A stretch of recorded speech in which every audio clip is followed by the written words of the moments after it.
The House of Representatives on a mission to eliminate Obamacare, and now Utah Senator Mike Lee says he is not taking no for an answer. I'll utilize every procedural mechanism at my disposal to do it. I will not vote for a continuing resolution that contains funding for further Obamacare implementation and enforcement. And so far I've got, 13 or 14 Senate Republicans who have joined me. I expect these numbers to grow steadily as Americans realize that the President has said he's not going to implement the law as it's written. If he's not going to implement the law, we shouldn't be forced to fund it. But he's still trying to go ahead, and last week he had a press conference about it. Now, that very same senator joins us right now. He's also the author of this book, Why John Roberts Was Wrong About Health Care. Senator, what could you do to stop it now that you couldn't do 6 months ago, that you couldn't do 2 years ago? Well, right now, this is the last stop before Obamacare fully kicks in on January 1st of next year for us to refuse to fund it. Congress, of course, has to pass a law to continue funding government. Lately, we've been doing that through a funding mechanism called a continuing resolution.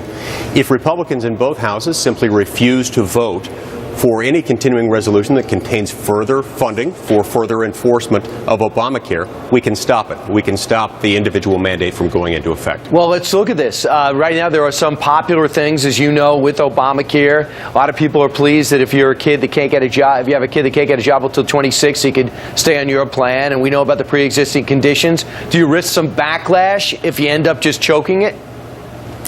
Perhaps we could if that happened, but remember, the way we've worded this is we're talking about further enforcement and implementation of Obamacare. So we're not talking about those things. We're talking about those that haven't kicked in yet. We're talking about the individual mandate, the exchanges, the exchange subsidies, and so forth.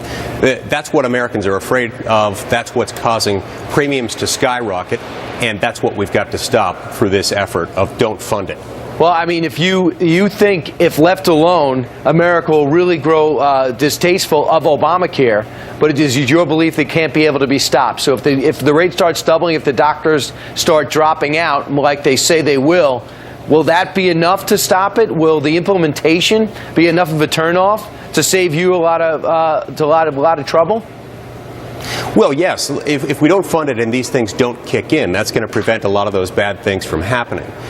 The important part is that we not allow those things to kick in, because that's what's causing a lot of people to lose their health coverage.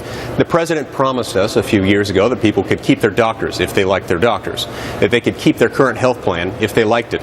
Now we're being told that may be the case, but it might not. You see, we already knew that Obamacare was going to be unaffordable. Now we know that it's going to be unfair as well, because the President's rewriting it, not just once, but twice, by telling us that he's not going to enforce the employer mandate, but he's going to leave individuals on the hook, hardworking Americans who can't afford lobbyists to get to him at the White House.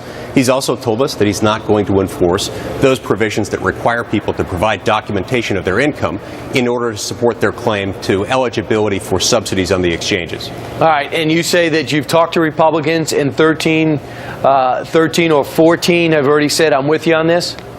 Yes, and the number is growing. We expect to get more people signing on this week. There's a parallel effort going on in the House. Right. This movement is going to continue to build, because the American people understand the President's not following the law.